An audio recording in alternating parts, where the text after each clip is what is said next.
Salut développeuses et développeurs, aujourd'hui on se retrouve pour une nouvelle vidéo. La fois dernière, on avait appris à faire une attaque de slam à notre joueur, comme ceci.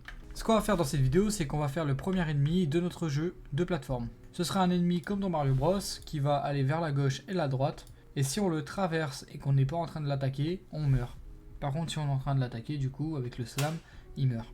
Allez, c'est parti, on va pouvoir se rendre sur Mixamo comme la moitié de nos tutos. Et ce qu'on va faire, c'est que dans caractère, on va pouvoir rechercher Mausei. Vous mettez mouse et vous avez Mausei. On fait use this caractère et on va venir le télécharger.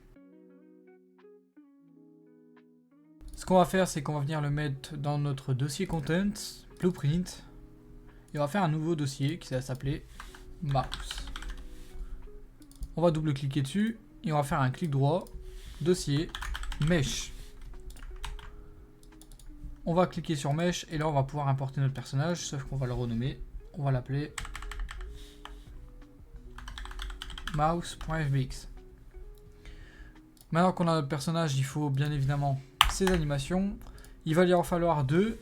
Une animation d'idle, donc on va pouvoir rechercher idle. On va prendre celle-ci. Je vais juste régler le arm space pour éviter que les bras rentrent dans son corps, comme ceci. Je vais pouvoir la download. Without skin 60 per seconde et on fait download. On va pouvoir faire un nouveau dossier dans le dossier mesh qui va s'appeler animation. Comme ceci. On va double cliquer dessus et on va le renommer mouse idle. On va pouvoir aller sur Mixamo, barre de recherche, on efface et on va mettre walk. Comme ceci. Il y aura plusieurs ennemis dans notre jeu. Le premier, c'est le plus simple. Mais vous inquiétez pas, il y aura des ennemis qui pourront nous attaquer. On va pouvoir download. On coche bien la case ici, in place. Pour que notre personnage, il ne fasse pas ça, mais qu'il soit bien en place. On fait download, without skin, 60 per seconde, download. On va le renommer pareil. C'est-à-dire mouse work. Comme ceci. Maintenant que nos animations sont téléchargées, on va pouvoir se rendre dans le dossier mouse et on va faire un clic droit, blueprint class. On va faire une classe de type caractère parce que une IA, c'est une classe de type caractère. On va appeler ça bp underscore mouse. On va venir double-clic dessus. On va pouvoir de nouveau aller sur le content drawer, faire un clic droit, animation. Et on va faire un anim blueprint avec le mouse skeleton. On fait create. On va appeler ça abp underscore mouse, comme ceci. On va pouvoir faire de nouveau un clic droit, animation, legacy, blend space 1D. On va venir faire un bs underscore mouse. On fait de nouveau un clic droit et on va pouvoir faire un artificial intelligence behavior tree. On va appeler ça bt underscore mouse. En fait, ça, le behavior tree, ça va être l'arbre de comportement de notre IA. On va faire à nouveau un clic droit, blackboard, bb underscore mouse. Le blackboard, ça va être là où on va stocker les variables qu'on aura besoin dans notre behavior tree.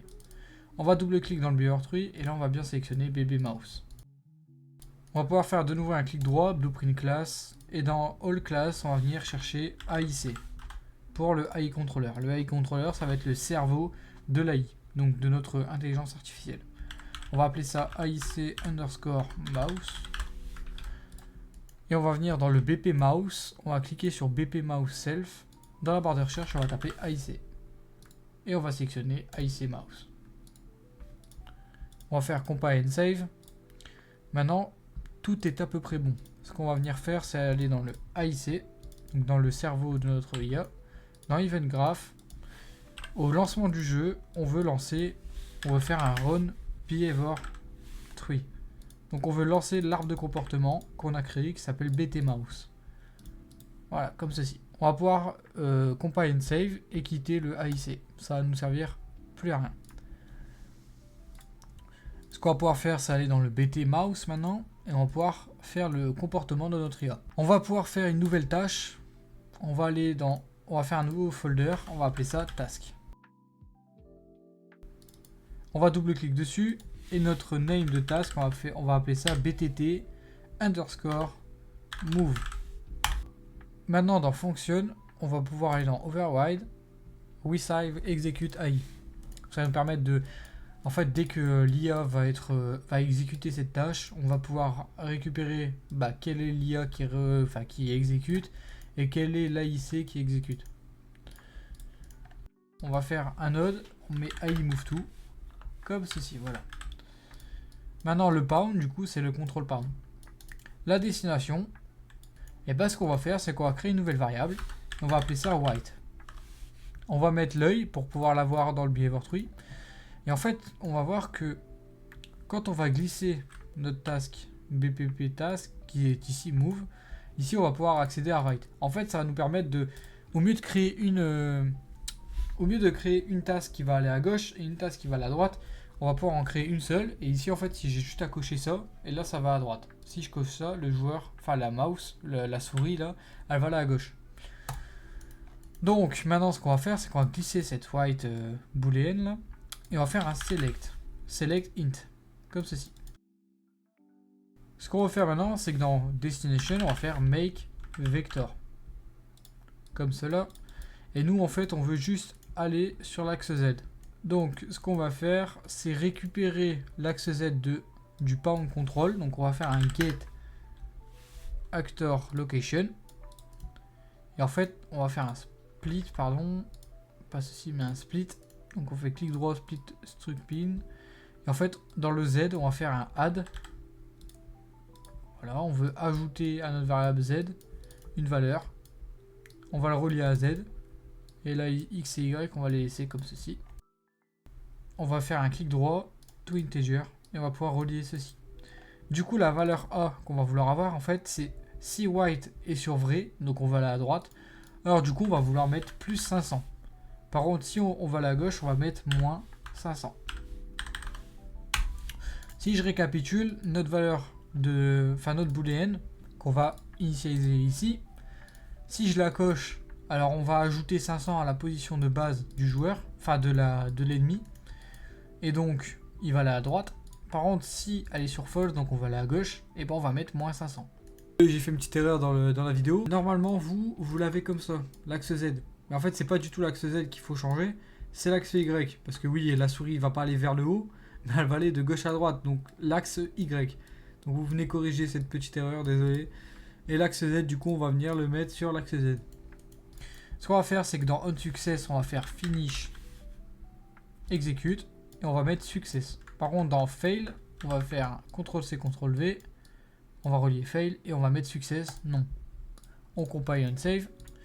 On va pouvoir retourner dans notre behavior tree et j'ai quelque chose à vous expliquer. En fait, on peut pas relier cette task directement.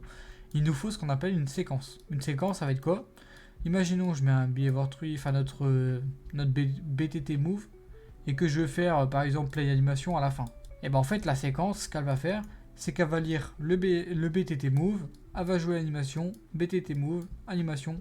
En fait, elle va jouer tout ce qui est de la gauche jusqu'à la droite. Il faut bien évidemment que le BTT move se finisse pour pouvoir passer au play animation. Maintenant que ceci est clair, on va pouvoir cliquer sur le BTT move et on va venir lui mettre un node name. On va cliquer et on va marquer white. On va pouvoir maintenant faire un wait parce qu'en fait on veut que l'IA attende quelques secondes avant de repartir. Elle va attendre entre 2 secondes et 4 secondes. Donc ce qu'il faut faire, c'est mettre random déviation de 2. Le minimum, ça sera 2. Et par contre, ça peut rajouter une déviation de 2. Donc le maximum, ce sera 4. Donc en gros, elle va attendre entre soit 2 secondes ou soit 4 secondes maximum. Maintenant, on va CTRL D ce white. On va le mettre ici, sauf que on veut l'appeler left. Pour que notre IA aille à gauche, pardon. Le white, on va pouvoir le CTRL D. J'ai oublié de vous dire, mais dans white, il faut cocher white du coup, pour qu'elle puisse aller à droite. On va mettre ça à peu près au milieu, comme ceci. Là, notre IA est parfaitement fonctionnelle. Le problème, c'est qu'elle n'a pas d'aspect visuel. Donc on va cliquer, on va aller sur BP Mouse, Mesh, on va cliquer et on va sélectionner le mouse. On va pouvoir le tourner à 90 degrés et l'abaisser à 90 degrés. Donc on va venir ici dans la grid, on va mettre 90, comme ceci. L'ABP, on va venir dans Anime Class, sélectionner ABP Mouse.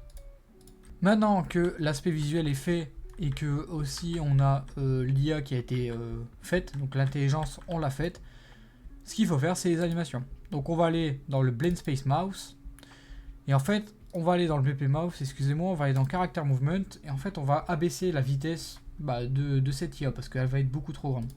On va venir ici, on va mettre 175 mm par seconde dans le Max Walk Speed. Donc notre IA pourra aller maximum à 175 cm par seconde. On va pouvoir retourner dans le BS Mouse. Et en fait ici dans Horizontal Axis, on va mettre Speed. Bon, le Blend Space, je vous réexplique pas ce que c'est, parce qu'on l'a déjà vu dans de précédentes vidéos où on avait créé notre Blend Space pour notre joueur principal. Donc le minimum Axis Value, on va mettre 0. Et là, c'est 175 du coup. On va pouvoir glisser le Mouse Idle. On va le mettre tout à gauche. Et le Mouse Walk, on le met tout à droite.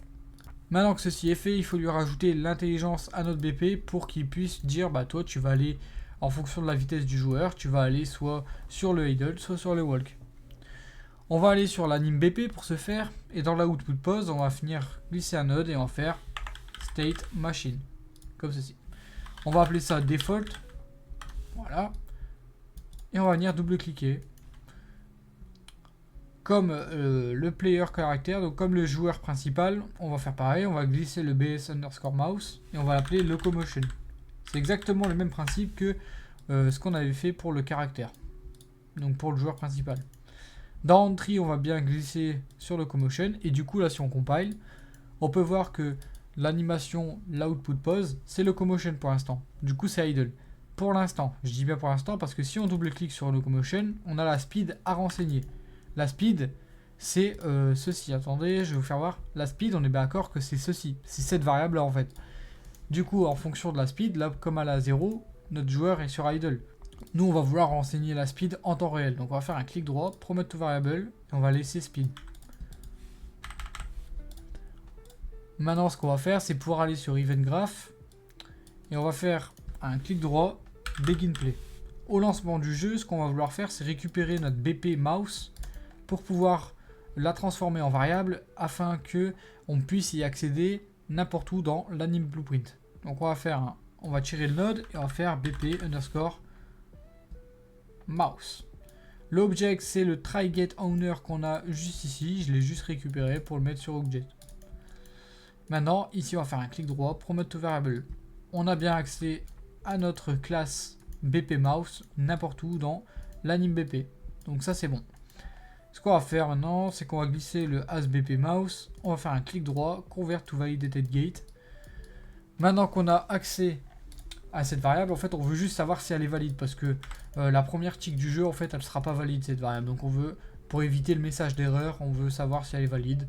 Comme ça, la première tick du jeu, ça va pas exécuter la speed, si bien on n'en a pas besoin. Voilà, parce que c'est une milliseconde, une microseconde, donc on le verra même pas en fait. Mais c'est juste pour éviter un message d'erreur dans notre console. Maintenant, du coup, si c'est isValid, on va tirer un node du asBP mouse pour récupérer. Donc, on va faire un get velocity. Ça va nous permettre de récupérer la vélocité, donc la speed de notre mouse, donc de notre souris. À là en vecteur, nous, ce qu'on veut, c'est l'avoir en float. Donc, pour ça, rien de plus simple. On tire un node et on fait un vector length qui va nous permettre de transformer notre vector en float. On va glisser la variable speed qu'on a créée précédemment et on va venir la set sur le return value du vector length. On compile et on save et là normalement tout se passe à merveille. On va placer, donc on va venir supprimer les deux plateformes qu'on avait placées la dernière fois et on va venir placer le BP mouse dans notre level.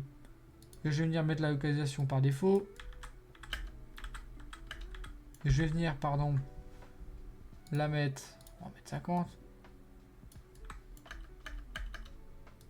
On va la mettre à 90 degrés pour qu'elle regarde dans la même direction que le joueur. Et le grid, là, on va venir le désactiver pour placer la souris bien, voilà, bien par terre. Maintenant, si je lance le jeu, on peut voir. Ça ne marche pas, c'est normal, c'est parce que j'ai oublié de vous dire, mais une IA peut marcher seulement sur les surfaces où on lui dit qu'elle peut marcher. C'est-à-dire que là, j'ai pas encore renseigné que cette surface-là, elle peut marcher, l'IA. On va aller dans Place Actor, on va dans la recherche et on va mettre Mesh. Et on va venir glisser déposer le nav mesh bound volume. Ça va être ça qui va nous permettre de dire à notre IA, tiens, tu peux marcher ici. On va venir l'étendre sur toute la surface de notre level 1 pour l'instant, donc notre level prototype. Et donc là, si j'appuie sur P, on peut voir qu'il y a une surface bleue, c'est la surface à laquelle notre IA peut marcher. Normalement, du coup, si là on lance, on a bien notre souris qui marche. Elle va attendre et elle va aller à gauche. C'est tout pour cette vidéo, merci de l'avoir suivi. Dans la prochaine vidéo, ce qu'on va faire, c'est qu'on va apprendre à attaquer ce ennemi. Merci de l'avoir suivi, n'hésite pas à liker, partager, commenter cette vidéo si elle t'a plu, ça nous fait énormément plaisir. N'hésite pas à t'abonner aussi, on est bientôt 150 abonnés, ça nous ferait plaisir aussi. Je te rappelle qu'on a un serveur Discord, il se trouve en description. On a aussi quelques réseaux, notamment Twitter et Instagram, et TikTok aussi. Moi en tout cas, je te dis bonne journée, à la prochaine.